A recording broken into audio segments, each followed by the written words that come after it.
might not wanna get close. We a little wild war.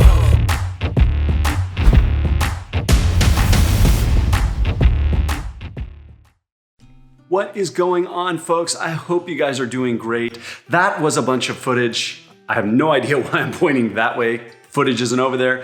But that was a bunch of footage from this weekend's open water swim down in Long Beach with a few of the people that I am doing Ironman 70.3 Oregon with. And it is hard to believe that it is almost here. We are in week 5.5. I think we have 5.5 weeks left of training. So it is just around the corner and training is at pretty much its peak of volume and the intensity and race paces are going up. And overall, I will have to say, this whole training cycle, things have gone really, really smoothly.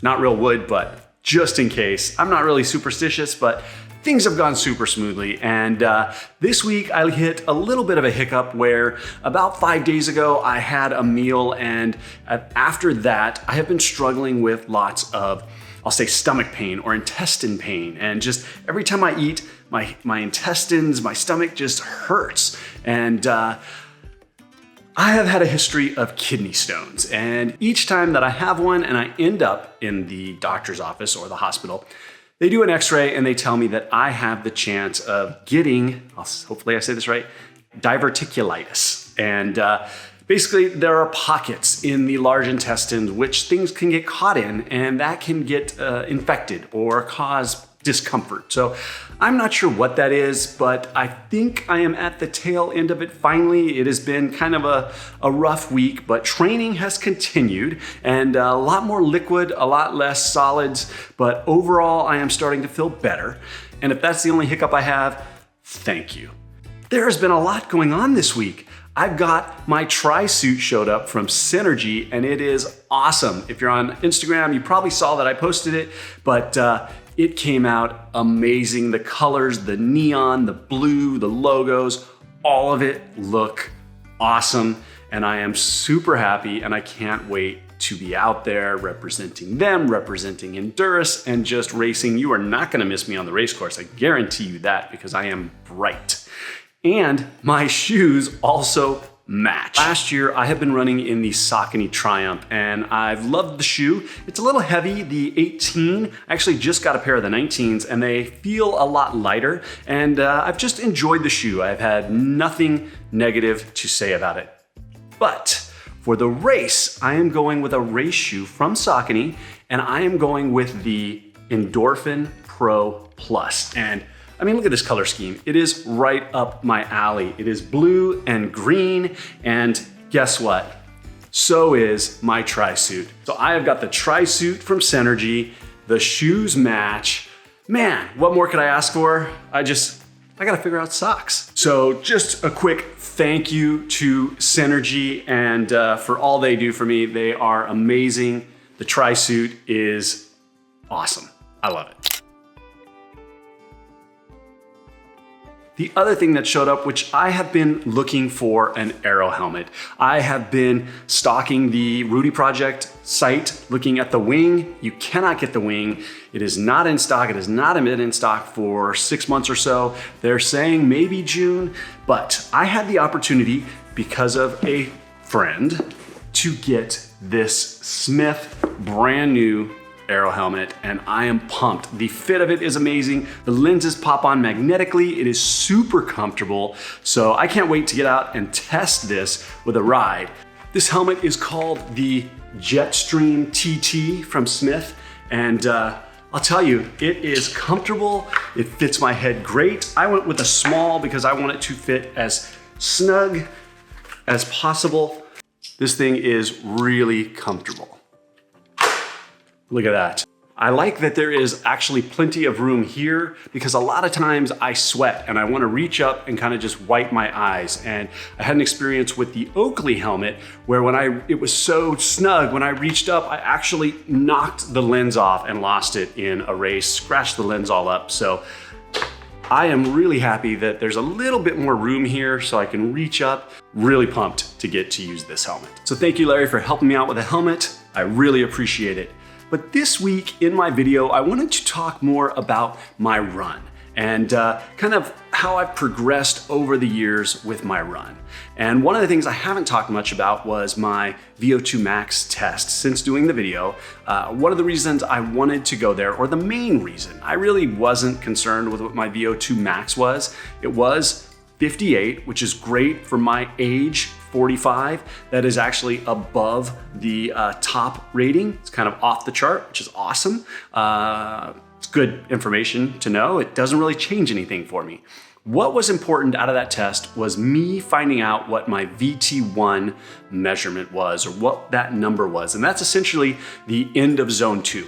I just wanted, for my own sake, yes, I calculated it at 135 based off what my max heart rate should be, which is 177-ish, but actually my max heart rate on the test was 187. So there's 10 extra beats there, which aren't part of the formula.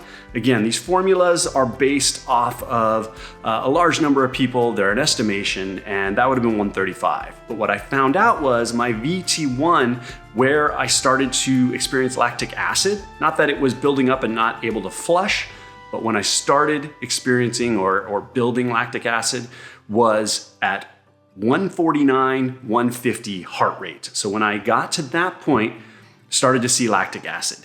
So what that is that's really kind of your VT1. That's where you've gone out of zone 2 and into zone 3. So what that told me was 135 wasn't a bad number, but I could bring that heart rate really all the way up to 148, 149, and be okay for my zone 2 training. So real quick, I want to talk about when I started running. I hadn't really run probably more than a mile before I was in my 30s. Maybe in high school for PE, I had to do a mile time, but I was a swimmer. I never ran. So I didn't start running till way late in life, in my early 30s. And that was because I was doing spin. I wanted some extra cardio, working lots of hours, gained weight, got on the treadmill, and all of that started my triathlon journey, meeting some people at the gym. I never had any formal run training. So over the years, I experienced all of the injuries, right? Plantar fasciitis, shin splints, hamstring pulls, calf pulls, Achilles tears. Multiple times I've experienced tears in my Achilles. And through all of that, I started to be really curious about my running. And at that time, I was really into CrossFit, and pose running was becoming a very popular thing. So I started studying it. I took a small little course on it and did a bunch of exercises. And ultimately, what I learned to do was become more of a forefoot runner, landing more under my body with my foot and not overstriding so much, not heel striking. And since that time, I would say my running injuries have been almost non-existent. I have run ultras, other than injuries where I rolled my ankle on trails, things like that. I have had some flare-ups of some plantar fasciitis, but just rolling the ball, getting normal ART, things like that have kept all of that in check. And overall, I have not had any major running issues. But through all of that time, I had always heard how important running cadence is. And that is how fast you're cycling your feet, your steps per minute. And it's been in my head. I've had multiple people tell me, you really should look at increasing your cadence. And I just have never focused on it. But recently, I have decided to start focusing on that. I am always really curious about the details. What can I continue to do to improve in all of the sports? And my endurance is back, my heart rate is down, my running is improving and getting faster, and I'm feeling really good. And I just keep noticing every time I upload a run that I run about 160 cadence. So each foot is striking about 80 times a minute. And if you do any research on the internet, they say that is probably a novice average runner runs around 160, which all of those experts also say that that is too slow of a running cadence. And increasing your cadence is going to, one, reduce injury, which is really important. It is decreasing the amount of time your foot is on the ground, the amount of load on your body, as well as in order to get that cadence higher, it requires you to pull your stride in. So you're not overstriding. So your stride is shorter, your cadence is higher, your foot should be landing under you, and that there is going to help you reduce injury. It might help you get a little faster. They don't say that running at a higher cadence is to necessarily go faster. Number one thing is it's reducing the load onto your body. Every time you take that footstep, you're not braking as much. So there are a few different ways to measure your stride, monitor your stride. One of the easiest ways is pretty much any of us that are doing endurance sports, we have a Garmin or a Coros watch, something like that. My watch, and I'm sure if you have a Garmin, measures my run cadence. I can actually put it on the screen. So when I'm running, I can see my heartbeat and I could see what my run cadence is at that time. So there are a few different things that I am doing that I have found through research to help improve my cadence. One is just shortening your stride, being mindful to bring that stride in and strike the foot underneath the body. Second is using your arms to power yourself through the run. If you speed up your arm movement, your cadence is gonna follow. So speed up your arms, focus on moving your arms. Those are the physical things you can do. Now, tools you can use, the number one thing recommended is a metronome. And that is basically something that is gonna give you the beats per second. It's gonna beep, beep, beep, beep, beep at the rate that you need to be striking your feet. The Coros watch, in the little toolbox, there is a metronome. So my watch has a metronome. It's not that loud, so I feel like when I'm running, I can't hear it. The other thing you can use is an app on your phone. What I have been doing is I downloaded a free app called Pro Metronome, and I use that with one of my headphones in. So when I'm running with a group, I have that headphone in, no one else can hear it. I don't listen to music when I run, so all it is that same pulse playing in my headphone. And that beats per minute can be adjusted. Or the other option is on Amazon, you can find really low cost metronomes. Digital metronomes you can stick on the side of your hat, works well. You can take it and put it on your shirt if you want. I feel like that bounces too much. I always wear a hat, so sticking it on the hat works really well, but it does the exact same thing. And the metronome is adjustable. So now I'm by no means recommending that you go and try and speed up your cadence. This is something that I am focusing on to just improve my overall running, to reduce the stress on my body while running, and hopefully, after a swim and a bike and then jumping on a half Ironman run, that running at that higher cadence, it'll just take less of a toll on my body. So that's my goal. Now, one of the keys is not trying to go from, say you're a 162 average cadence runner to 180, because that's what they say the ideal number is. 180 is what the experts seem to say is kind of that elite runner cadence. So you don't want to just go and get a metronome and set it for 180 and try and run at 180 all the time.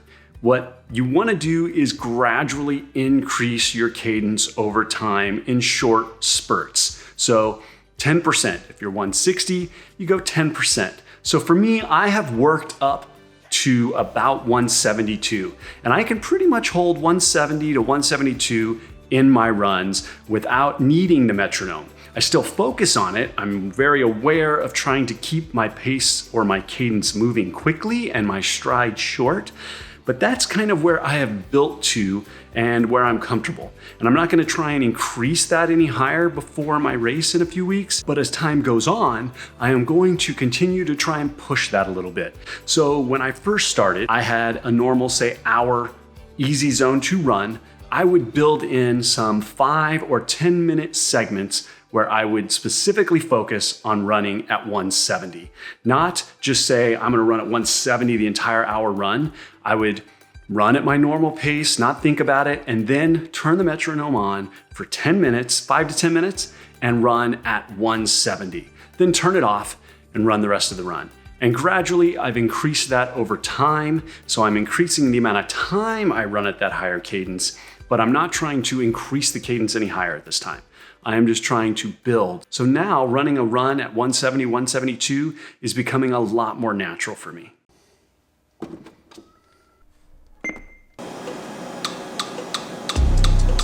Oh yeah, whoa, look, they can never keep me down, I'm going, and if I ever fail, just know I'll go again. I never quit, cause I know that every loss may lead to another win. I'm going up. I bet when I land, they gon' tell me it's luck again. See that I'm winning, it's harder to watch. I'm setting the stage, you should give me my props. You ain't got a soul, you lacking the spirit. You talk out your neck, I'ma show you I'm with it. I would really hate for you to sit and watch me win again and win again and win again. Well, I am done with my run, and that is it for this week's video. And by no means am I recommending that you go out and try and increase your cadence, change your cadence. I'm not a coach, I'm just simply sharing what I am working on and the experiences I'm having. So my goal is constant improvement. I feel like my fitness has been improving on my run, and I have my stride essentially, or the form that I'm running with my forefoot coming underneath me, in pretty good shape. I feel like I'm fairly injury free most of the time. So now I'm seeing what else I can do to continue to improve, and that is at the moment focusing on my cadence. Well, I hope you guys enjoyed this video. I hope you guys are doing well. Thank you as always for the comments and the likes and the subscriptions. It is awesome. And if you know what your average cadence is, or you go into the history of your watch on the app or in your watch, leave a comment below. What's your average run cadence if you look at a few different runs? Be curious where you're at. You guys have a great week. I'll see you in the next one. I went too hard, can't feel my face. Best in this thing, tell